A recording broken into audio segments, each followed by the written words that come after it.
is part 2 of chapter 6. And I will start it talking about phagocytosis. Now, when you hear phagocytosis, it's simply, so we have two mode of transportation. We have the endocytosis. We call it endocytosis. And I'll type that here. So we call it endocytosis. Endocytosis and exocytosis. Endocytosis is when something is going into the cell, regardless of what it is. And exocytosis is when something is coming out of the cell. So endo, something going into the cell, exo, something going outside of the cell. Now, the endocytosis now have 3 parts. It has 3 types. The type 1 is called phagocytosis, which is what we are looking at now. Phagocytosis. Phagocytosis simply means the cell is eating solid substance. Right? So when any solid substance is coming into the cell, it is called phagocytosis. When a liquid is coming into the cell, it's called pinocytosis. So liquid coming into the cell is called pinocytosis. So we call it more like cell drinking. Right? Now, then the third one is receptor mediated endocytosis. Now, the difference between this and other ones is that this require a receptor. So that means the cell that will be able to do this must have a receptor for a substance that is coming to usually hormone. We call it ligands. That's the difference between these. So what we have here now is phagocytosis, which is a type of endocytosis. So some types of cells are able to engulf another cell by phagocytosis. So even solid materials, any solid material coming into the cell, phagocytosis. Now, this is what you saw here now. So this is the food vacuole that has, this is the large material that has just come into the cell. It will become part of the cell membrane, and the cell membrane will create a vesicle that will take it into the cell, which is what we call the food vacuole. Now, think about it. The substance is inside the cell now, inside the food vacuole, but it cannot, the cell cannot access it because it's inside the membrane, and the cell cannot break the membrane except for the help of lysosome. So lysosome is going to go meet up with this guy and form what we call phagolysosome. So when you form the phagolysosome, it's going to help to break down the substance, the vacuole, and on the long run, break down the substance. So that is how phagocytosis work. All right. Okay. Now, so the cell also, this also does not just, lysosome doesn't just do this to solid particles coming into the cell or out of the cell alone. Sometimes some part of the cell are weak and they have been overworked. And so because of that, they need to be recycled because they are already going to be weakened in their services. Their service will be deteriorating already. So because of that, they need to be recycled. So sometimes lysosome will go ahead and break up such molecules. Now, when that happens, we call it autophagy. Autophagy. Now, autophagy means self. Auto means self. Phagy means eating. So it's like self eating itself. A cell that is eating itself. So that happened to some proteins in the body that may have been weakened. This is what we call macromolecules. Some organelles that may have been tired, they have to be recycled. Now, this we call vacuoles, which is what we just talked about now. The vacuoles that is carrying food is called food vacuole for phagocytosis. And then we have the contractile vacuoles, which are found in freshwater protists. they help them to pump water out of the cell. So they use it to help with water circulation. Then we have the central vacuole that we are very much aware of. That's a large central vacuole that is inside plant cell. That helps plant cell to hold water molecule, and that's the difference between plant cell and animal cell. Plant cell are able to hold more water molecule because of the cell central vacuole inside it. Now, what do we call endomembrane system? Endomembrane system is system of transportation. I think I touched it on the first part, but it's a system of transportation. And what it does is that I will talk about it with one of the cells here. So endomembrane system, just like a quick review now, since I believe I talked about it earlier. Now, the endomembrane system consists of some components of the cell. And I'm going to show you a cell. Then with that cell, I'll talk about it again. But you can refer to part 1 to look at it. So here is the endomembrane system anyway. You have the nuclear envelope there. You have the endoplasmic reticulum, Golgi apparatus, lysosome, vacuoles, and plasma membrane. The only thing that these does that are peculiar, and that is why we call them a membrane, a system of transportation, is that they help to transport molecules either in terms of exocytosis or phagocytosis. All right, so I discussed that already in chapter 1, in part 1 of this video. You can go back to reference it. All right, now we have the mitochondria. Now, the mitochondria is the thought is that mitochondria itself used to be an existing prokaryote by itself. And the issue is this: when you look at some features, it may be easy to also link it and think that way. Mitochondria have circular DNA like prokaryotic cells have. So organelles by themselves, they don't have DNA, but mitochondria have its own DNA by itself.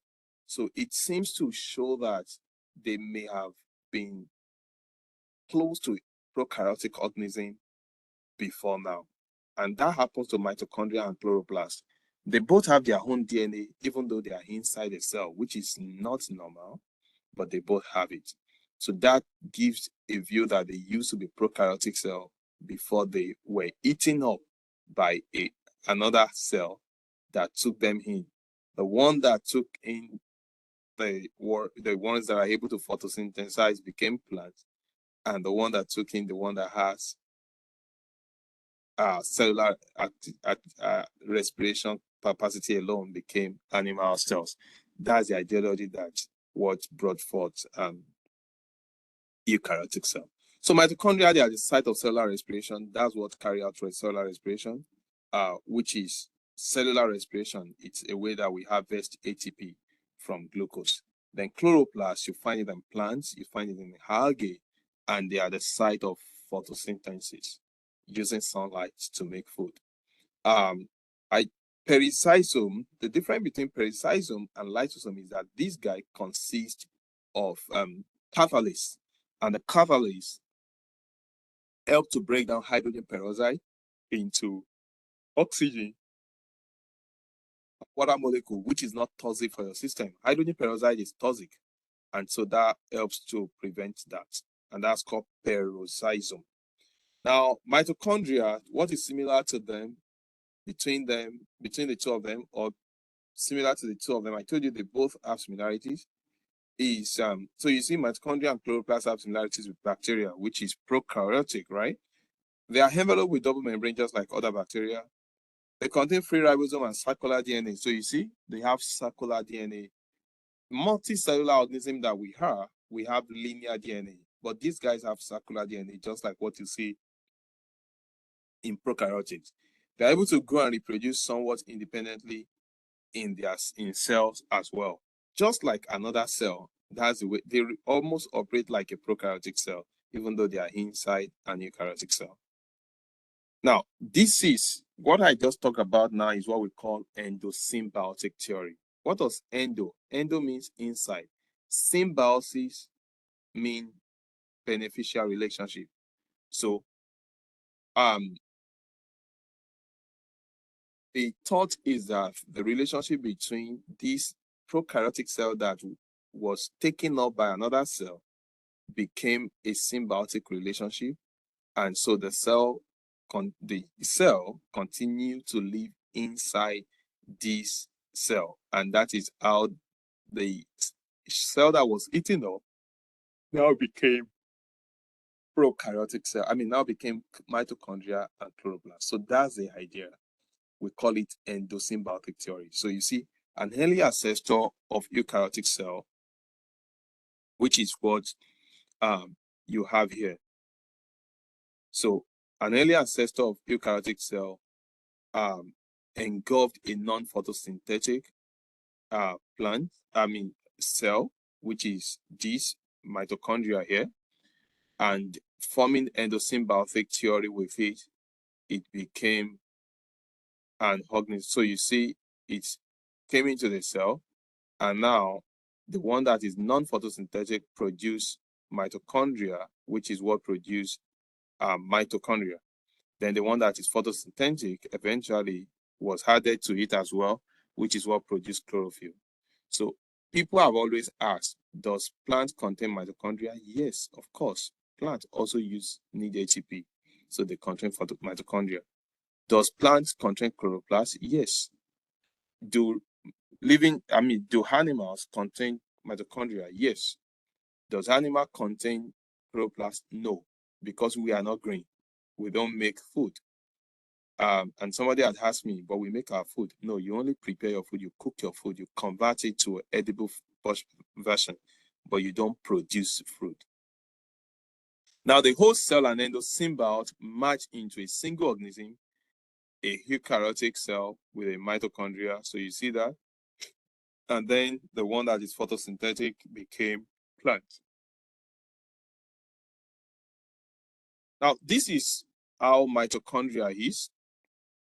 Mitochondria is an organism with double membrane.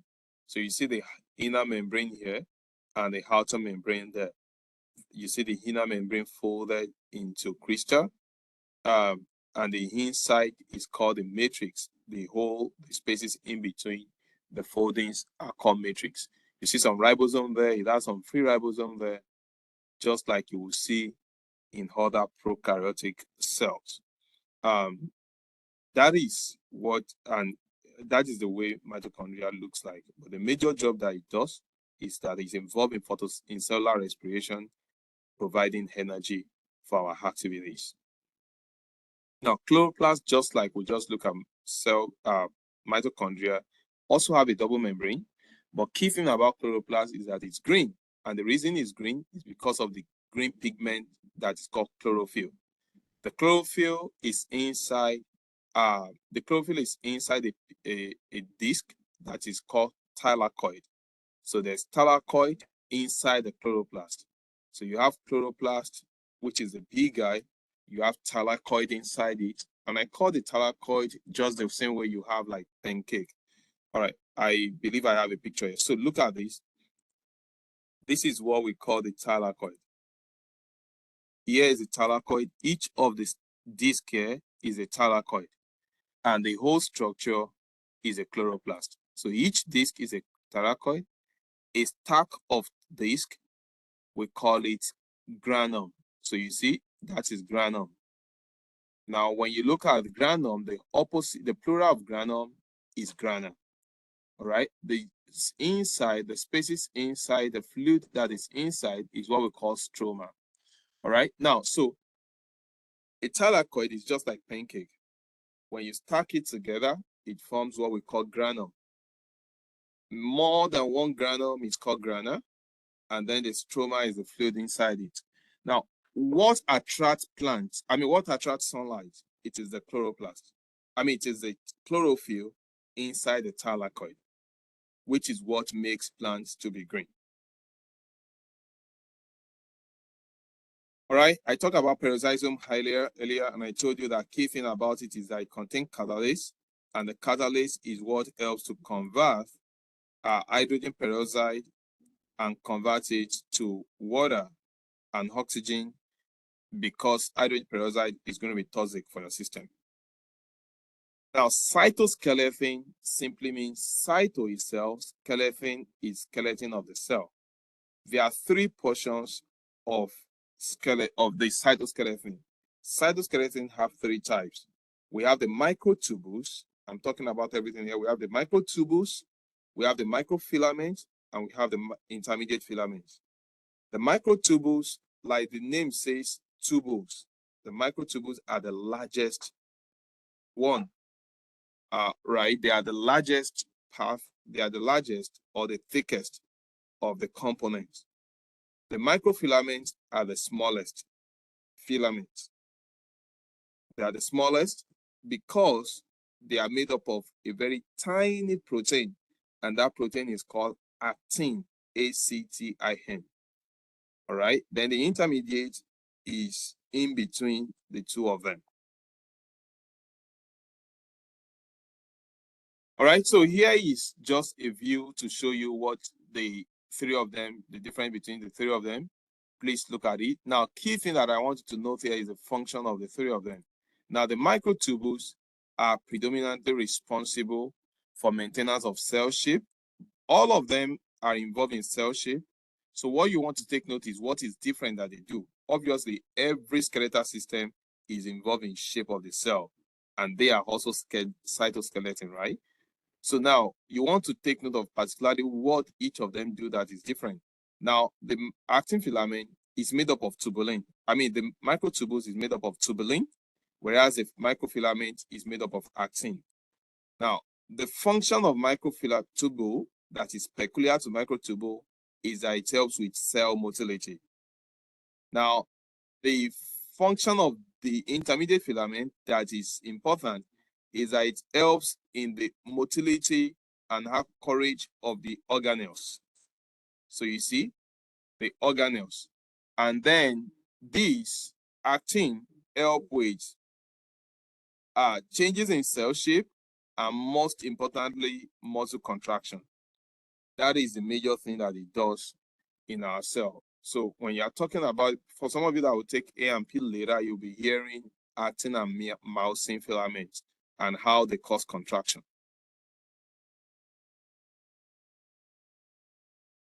All right, so those are microtubules. I already talked about this generally, so you just look at it. Now, when you will be talking about mitosis later, so I must talk about it. We'll be talking about mitosis, cell division later. And when we are talking about, we'll be talking about spindle fiber that hold the chromosomes in position. When we talk about it, it will make more sense to you. But these guys, centrosome and centriole, are the ones that produce the spindle fiber.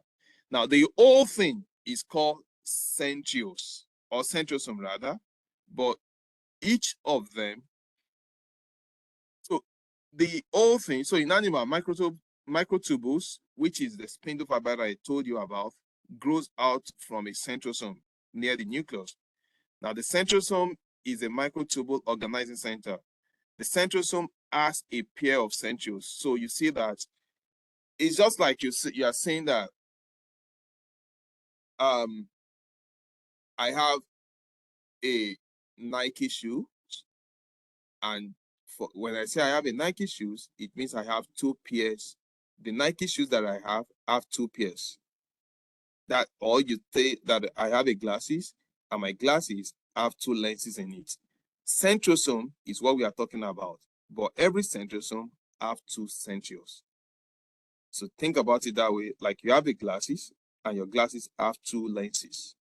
Every glasses have two lenses, ideally, right?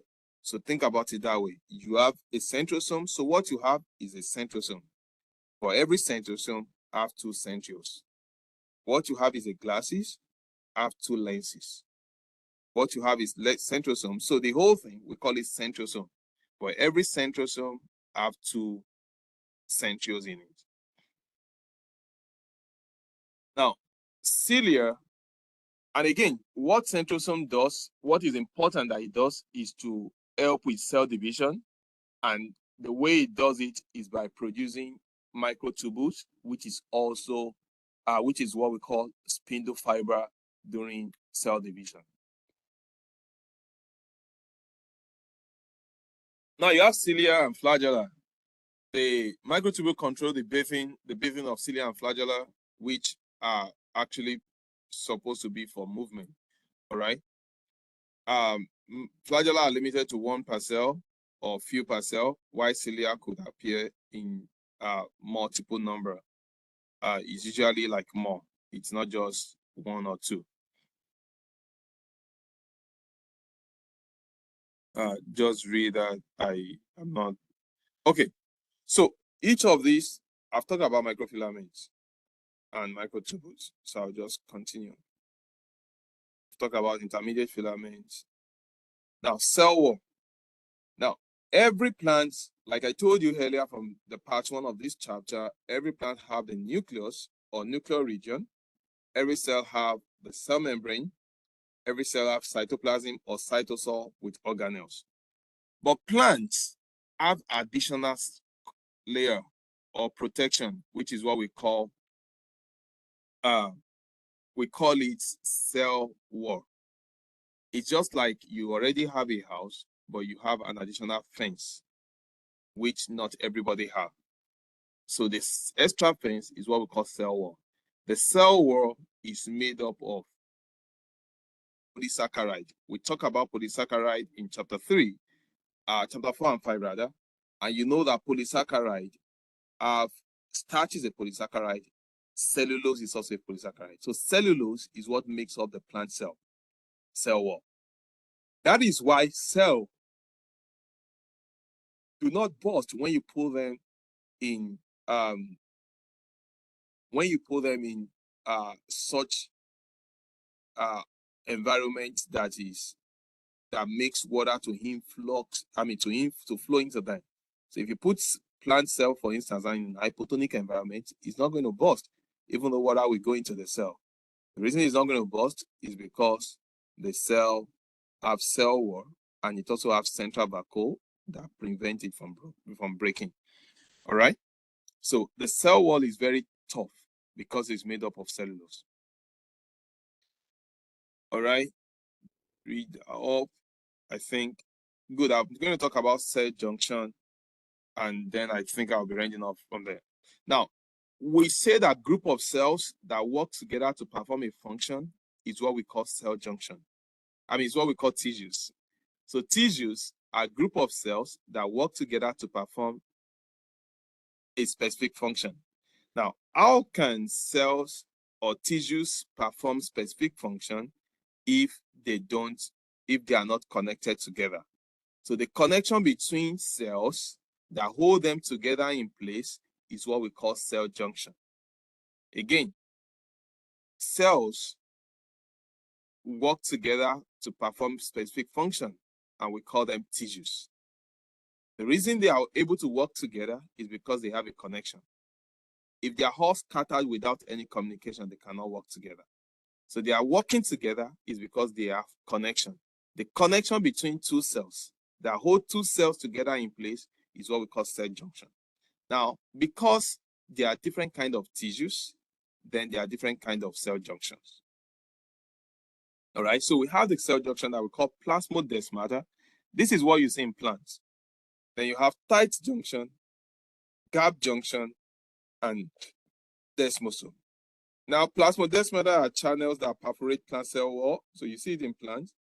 Water and small molecules are able to pass from one cell to another through the plasmodesmata. Now, but in animal cell, you have tight junction, you have gap junction, and the desmosomes. So I'm going to look at the 3 of them, and then we'll be rounding off. Now, the tight junction, we call it tight junction because it's tight. And when it's tight, it does not allow molecules to pass through them. Such kind of junction, you see in the urinary bladder. You see it in the intestine, in the stomach, where you expect that the urinary bladder, the cells there should be able to be tough enough and join together enough to not allow the urine to leak out. Think about it that way. So the junction you have between those cells are gap junction, are tight junction.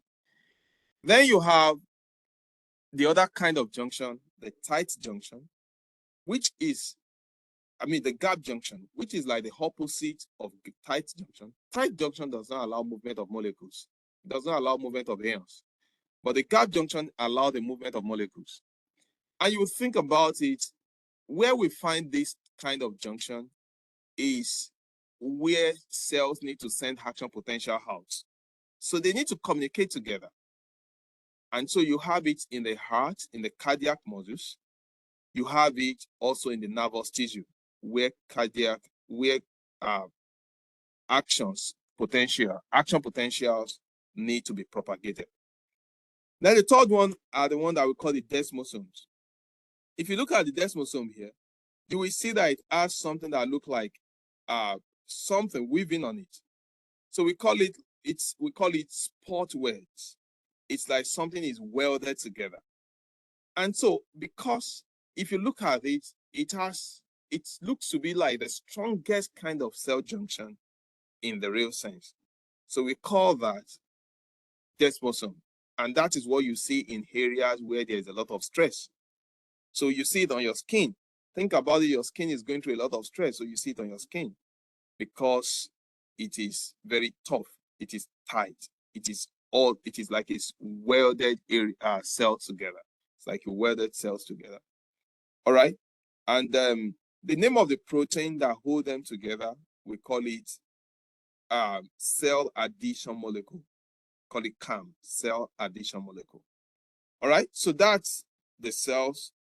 I've looked at the organelles in the cell, looked at endosymbiotic theory, endomembrane system. I want you to please go ahead and watch those videos and it will help.